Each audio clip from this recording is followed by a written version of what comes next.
A Happy Hour Friday show wouldn't be complete without one thought on every game, plus the matchups to watch in the Eagles and Cowboys game with NFL Insider KC Joyner, the footballscientist.com. It's brought to you by Matt Blatt Kia. They want to get you approved today. Matt Blatt Kia, 6211 Black Horse Pike in Egg Harbor Township. All right, the Eagles and Cowboys renew their rivalry with first place kind of on the line. The Eagles at 2-4-1, the Cowboys at 2-5. Eagles getting a little healthier. Dallas is getting some players back as well. When you watch the tape of these two teams, though, let's see what we find out when you put the matchups together with KC Joyner, the footballscientist.com. He joins us now on the Sports Bash Boardwalk Honda Hotline. KC, welcome back, pal. Great to be here.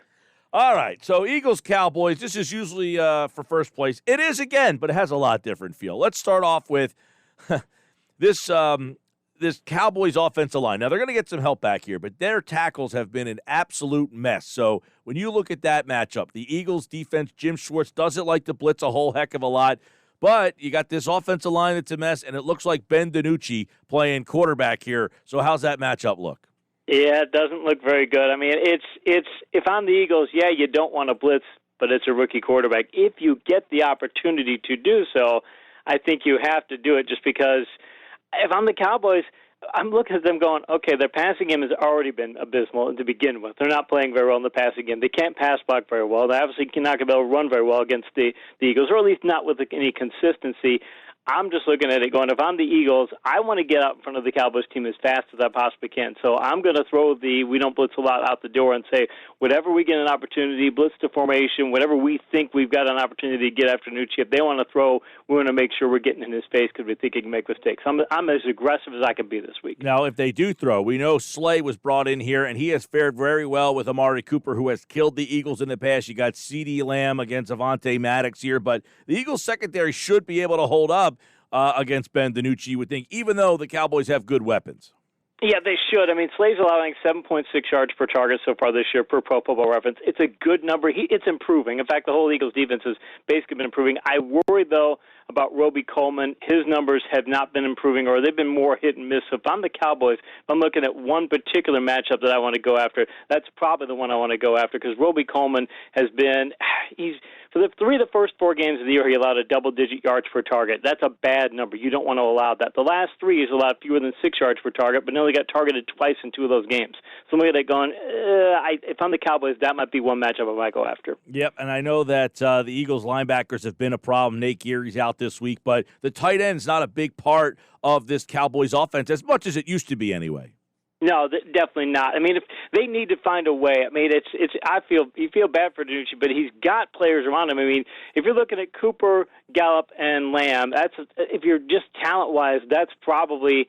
If it's not the best trio of wide receivers, maybe the Rams have a better trio, although I wouldn't know what I think about Josh Reynolds as much. But, I mean, it's right up there. If it's not the top, it's one of the top 3 or 4. So they have the weapons to be able to do it. Again, if I'm the Eagles, I'm playing a lot of press coverage. I'm doing a lot of things. I might do a lot of things just to put as much pressure on the Cowboys as I possibly could. All right. Zeke Elliott's had good games, but not this year. And obviously he's really struggled behind this offensive line. If the Cowboys want to run the ball, anything there for them this week? The thing about him is that you'll see this happen with running backs where when the offensive line starts to block poorly, they'll start to think, I can't trust my blocking, and I need to go try to make more out of a play than they should. So you might run a zone, inside or outside zone play, and instead of hitting it where you should, he goes, oh, wow, I could just cut back here away from the blocking entirely and go get some yardage myself. It doesn't work that way. Their track record when they do that is just atrocious. And I think Zeke is getting to the point where he's not trusting his blocking quite as much as he should. It's going to be tough to trust your blocking against the Eagles the way they get that upfield pressure, one gap set up. It's going to be very difficult for him to do that, but he needs to because if he doesn't, he tries to freelance against this defense. There's a chance he hits a big play, but I'm not holding out the hope for it. All right, Eagles offensive line. You're going to get Peters back. Looks like Lane Johnson's going to play, which means this is probably the healthiest their line has been maybe since the second week of the season here. But Miles Sanders is out. But should they be able to move the ball on the ground against this Cowboys defense, which has been historically bad? 3 of the past 4 weeks, the Cowboys have allowed 200 or more rushing yards. They've allowed 150 more rushing yards 4 times this season. They've allowed 261 or more yards in 2 of the past 4 weeks. I mean, they're just – the thing about rush defense is you can get all the guys in the gaps you want. You can put an extra guy in the box. You can do a bunch of different things. But you need to be able to win one-on-one matchups, and you need to be able to just you have to be able to dominate up front. You have to win those matchups. If you don't, you're going to give up huge amounts of yardage. The way you win those matchups is to be physical and aggressive. The Cowboys' defense has been anything but. I don't think it's a matter of a scheme issue. I don't think it's a matter of a lack of talent. I think it's a lack of effort. The Cowboys give more effort, then the Eagles might have some trouble running the ball. But if they give the same amount of effort they have, I think the Eagles could put up a $150 easy. Now, this is the first time that Carson Wentz is going to see some complement of his receivers with Travis Fulgham, who they kind of fell into. They're going to get Jalen Reagor back this week. It looks like Goddard could play. And then, obviously, Greg Ward, who's been very steady in the slot. So, can you beat this team up through the air? You can't beat this team through the air. They only have 3 turnovers for the entire season. They only have 1 turnover in the past 4 games. The thing is, they haven't allowed more than 300 net passing yards in a game this season. In fact, they've allowed fewer than 200 in the last 2 games, in part because teams just want to run the ball so much. And we always come into these contests, and this is what worries me about this matchup for the Eagles. We come into a contest where it's, hey, you ought to power run the football. And I get that you've got an injury in your backfield, and I get you're starting a backup running back, but you look at the matchup and you go, you guys should run the ball a lot in this matchup. And every time the Eagles do, if they think they can throw the ball, they go, no, let's throw the football. And you just tear your hair out because it's like, no, this matchup screams you should run the ball. So they do have some matchups they could beat in the air. The Cowboys are not quite as good in the secondary as they've been in past years, but this is a matchup that just screams run the ball 35 times. I hope that they throw the ball fewer than 30 times because the Eagles are throwing the ball more than 30 times. It gives the Cowboys a much better chance. It'll be interesting to see because with Miles Sanders out, you got Boston Scott, and do they want to hand him the ball that many times? I mean, obviously they can miss Corey Clement in and stuff, but that's the one issue with the Eagles. They've got some injury problems at running back here. Where's an area where you think the Eagles just totally have an advantage? It has to be in that ground game. I mean, it's just I've not seen run defense play. They just the lack of effort is the big thing. If you are not aggressive in trying to stop the ground game, if you don't get up there and do it, you're going to get beat all the time. The Cowboys just aren't very aggressive there. But that's one place I would worry about things for the Eagles. For the Cowboys also have a cornerback, Trevon Diggs, I've got him rated as a green-rated cornerback. He's not very good in coverage. He's given up double-digit yards per attempt in multiple games this year. He might be slated to go against Fulgham, depending on how the Cowboys line up their defense. So I'm looking at that going, all right, if I do want to go vertical, I do want to get in the pass again, that's one matchup I want to go after. If the Eagles are struggling in this game, what happened? If the Eagles are struggling in this game, what happened is that they got away from the ground game and they decided to throw the ball too much, and they ended up trying to keep their air game going. That's going to be what could do something for them because the way Wentz is throwing picks and such, if he happens to get up and try some of these less than favorable passing matchups and goes up, say it throws a bunch of passes against Anthony Brown, let's say, and he gets a pick or two, that's going to be a big problem for the Eagles because then it could put the Cowboys into situations where all they have to do is manufacture a play or two instead of a drive or two, and that could be a difference maker. All right, what kind of game we see here? We will talk to KC Joyner about that in just a minute. We'll get his pick on the game, who he likes and why.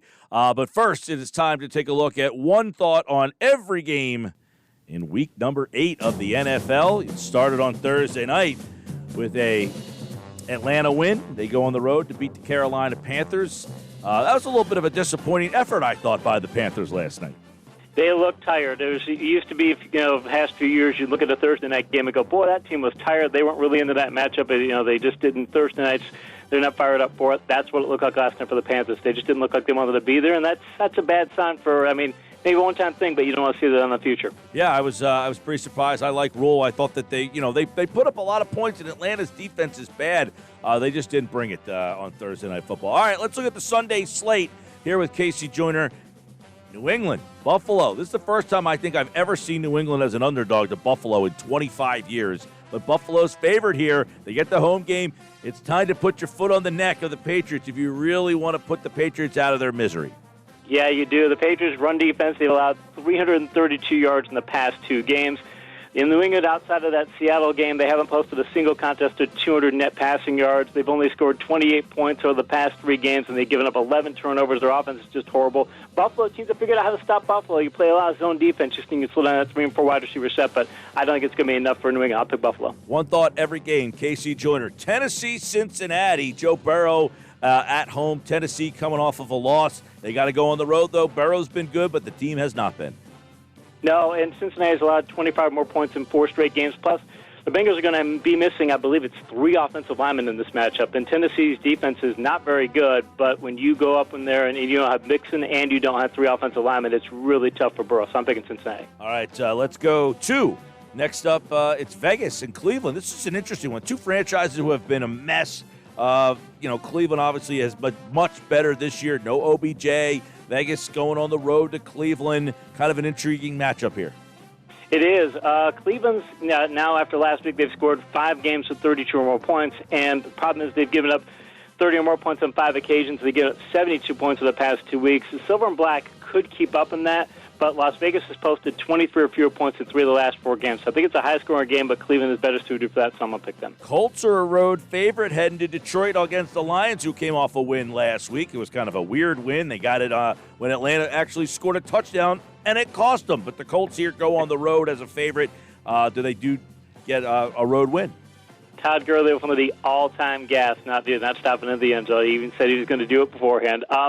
Detroit's got a +5 turnover mark over the past few weeks, and they've not had more than 1 turnover in a single contest. I mean, they're doing a lot of things well, and Phillip Rivers does throw a lot of interceptions, but the Colts are going to get Darius Leonard back in their lineup this week. He changes their defensive setup. He makes them just a much better defense. He's maybe the best linebacker in the league, so I'm going to pick the Colts with this one pretty handily. Minnesota heading to Green Bay. Obviously, the Vikings, all sorts of problems this year. What a disappointing season. But they remind me a lot of Atlanta, a team that had some expectations and can sneak up on anyone, but can they sneak up in Green Bay against the Packers?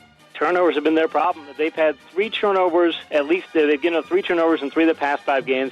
They've not had more than a single takeaway in a game this year, not more than 1. I mean, it's terrible. If you take out the game against Tampa, the Packers have posted 350 more yards, 30 more points, and 0 turnovers in every matchup this season. I think Green Bay wins this one pretty handily. All right, let's go to New York and Kansas City, one of the biggest lines, over 19 and a half. It's been over 20 at some places. The worst team, the Jets. Many people think the best team is Kansas City, although I think Dallas might be the worst team. Now, I don't see any way that you think the Jets win this game.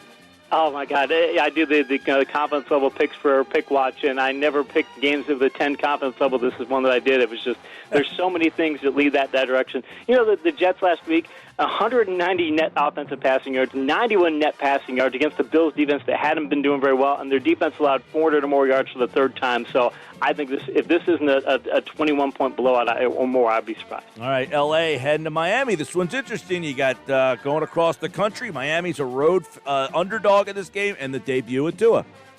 It is. And Brian Flores is doing a Coach of the Year caliber job down there. This is not as good of a team as their record says. He's getting the most out of them, and it's a big change to go to Tua. Problem is the Rams have posted 110 or more rushing yards in all but 1 game. They've allowed fewer than 300 net offensive yards in 3 of the past 4 games and only get up 53 points over the past 4 contests. It doesn't seem like they're playing really well. I mean, they've got a good record, but you don't think it was like a really top-caliber team. They're not far from it. So even though I think it's going to be close, I'll take the Rams on this one. One thought, every game with KC Joyner. This one could be the game of the weekend. Pittsburgh, Baltimore. Baltimore at home. Pittsburgh, obviously, this is a battle for first place in the AFC North. I worry about for the Ravens. I mean, this is a slugfest. It's definitely a toss-up game. The Ravens have tallied 200 or fewer net passing yards in 4 of the past 5 games. And Baltimore's defense has been somewhat hit or miss. They've got some categories where they don't do very well. They get a lot of takeaways. So it's going to come down to if Ben throws interceptions. If he makes mistakes like he did last week, Baltimore wins this one. But I have a feeling the Steelers are going to be just a bit more consistent, and because they've scored 26 or more points in every contest this year, I think they can outscore Baltimore by a small margin. All right, Chargers, Denver. We know Denver had some COVID issues going on there. The Chargers, I love the kid Herbert, man. He's been so much fun to watch. Locke, not as fun, but 2 young quarterbacks. Yeah, not quite as much fun for Locke. I wonder if he changed situations, he might be a little better. LA's got 430 more offensive yards in 3 of the past 5 games. They've got 0 turnovers the past 2 contests. That was Herbert's problem right off the bat. It seemed like Anthony was like, I don't want to start him because he's throwing picks. He's not doing that yet. The Broncos have scored 21 or fewer points in all but 1 game this year. I just think the Chargers could put their foot in the gas better than the Broncos game. Yeah, it's a shame for the Chargers that the team around him is not very good because he's fun to watch. All right, let's go to New Orleans and the Bears. Bears 5-2, but they're a home underdog here. This New Orleans fear. Do you feel like the Saints don't feel the same as they have the last couple of years, but somehow they're a road favorite here. Yeah, they do, because it used to be that they could, and they're having to be more of a run-heavy team, maybe not in the last couple of games, but over the course of the season, they've wanted to be a run-heavy team, and now they're having to be a run-heavy team, and their defense, they're leaning on running and defense more than they have, so it just doesn't feel like a usual Saints team, because they've fewer than 300 passing yards in 4 out of 6 games this year. But the Bears defense has only scored. The Bears defense doesn't allow many points, but the Bears offense doesn't score either. So I'll pick the Saints by a small margin. All right, let's go to San Francisco, Seattle. Good one in that NFC West, which is filled with good games. Obviously, when they all get together, Seattle coming off the loss, no defense. Their defense is bad, man. In San Francisco, winners of 3 straight, and they seem to be the team that no one knows what to think about in that division. If they were more consistent, I'd probably pick them, because Seattle, they've allowed 400 or more yards in every game and 500 or more yards in 3 games. I mean, they've got a fantastic offense, maybe the most entertaining offense since the greatest show on turf, but and they just put up 570 yards against the Cardinals. That's huge. San Francisco's held 4 fewer teams with 300 fewer offensive yards. Their offense has racked up 40 yards on 3 occasions, so I think they can keep up. But I'm just going to pick the Seahawks by a slight margin because they got more paths to victory. All right, Dallas and Philly is the Sunday night game. Casey, you'll be back on Monday to give us a thought on the Tampa Bay Giants game. That's your Monday night football game. So, KC Joyner, Dallas and Philly, Sunday night football. Who wins and why? Well, the Eagles, even though they've had all those injuries across their offensive platoon, they're getting some of the players back. They still posted 22 or more points in 5 straight games and 330 more offensive yards in all but 1 game. I'm looking at the Cowboys going, do they get 200, 250 offensive yards in this contest? I could see them being that bad. I could see fewer than 200 yards from them in this offense. So between that and the Eagles' defense playing a lot better of late and the Cowboys' rush defense being as bad as we said it was earlier, I'm picking the Eagles with a confidence level of 8 in this one. Wow, confidence level 8. All right, so Eagle fans, sit back, relax, and enjoy Sunday Night Football right here on 97.3 ESPN. He's KC Joyner, thefootballscientist.com, and, of course, he, like all guests on this Friday, appeared via the Boardwalk Honda hotline. He's back on Monday with one thought on every Week 8 game. KC, enjoy the football. Thanks, Mike. All right, there he goes. KC Joyner, the football scientist.